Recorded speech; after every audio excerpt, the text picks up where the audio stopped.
Mtabani wakagute maba mwongere chupa. Atuongere zitweet.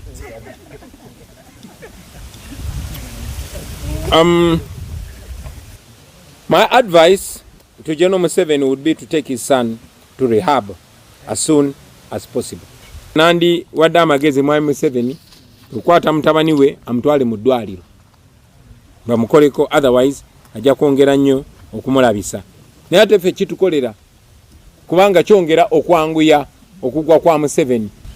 Mwami Beka mbuuzizza njogera ki ku kiragiro kya Mwami Muhoozi kye yatadde ku Twitter nti poliisi erina okulumba olukuŋŋaana lwonna oluvumirira oba olutakkiriziganya na bikolwa bya kitaawe oba ye oba famire ye. Era owa poliisi yenna ate abasibe ajja kufuna obuzibu.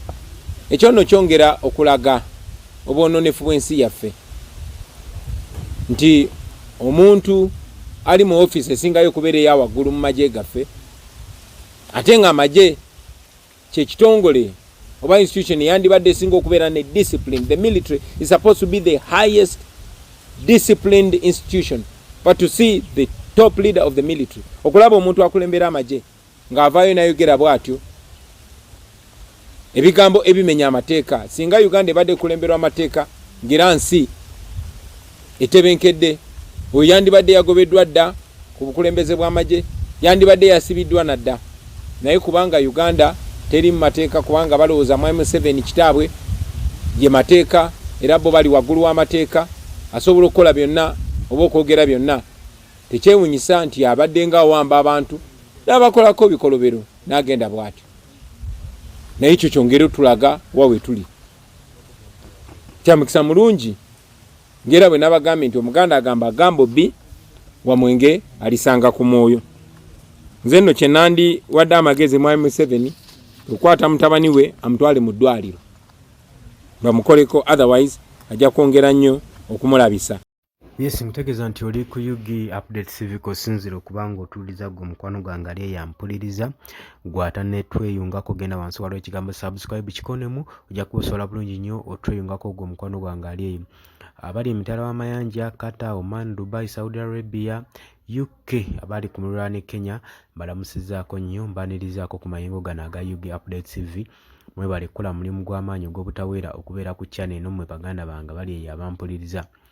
Olowooza ki ku nsonga Robert Kyagulanyi Ssentamu gy'awadde ey'okkubiriza Mwami Yoweri Kaguta Museveni asitule atwale mutabani we General Muhoozi Kainerugaba mu rehab kuba agamba ono byakola yeetaaga bujjanjabi okusinziira. Awadde n'ensonga ye n'agamba ku nsonga z'okubanga Omwami Yoweri Kaguta Museveni agenda maaso n'okuwuliza mutabani we nga agenda maaso n'okuwoninga bannayuganda obutaboogerako. Agamba nti singa Uganda ebadde ensi ekwatisa amateeka, singa Muhoozi kati atemeza amabiga wa mitayimbwa nga yatandise ddo bitebya, kubanga nagambye mu constitution wa Uganda tekikkirizibwa mukulembeze kuvaayo eri kuwoninga bannansi ba civilian obutamwogerako. Awo kitegeeza oba ofuuse dictator nakyemalira nakinku, ate nga constitution wa wano takiragirako wadde n'akamu n'akeddagala.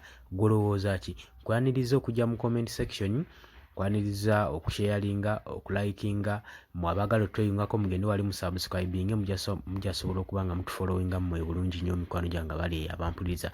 Bategeeza nti no mbagala nnyo, mwebale kwekumira ku mayingo ga UG Update TV. Mweraba.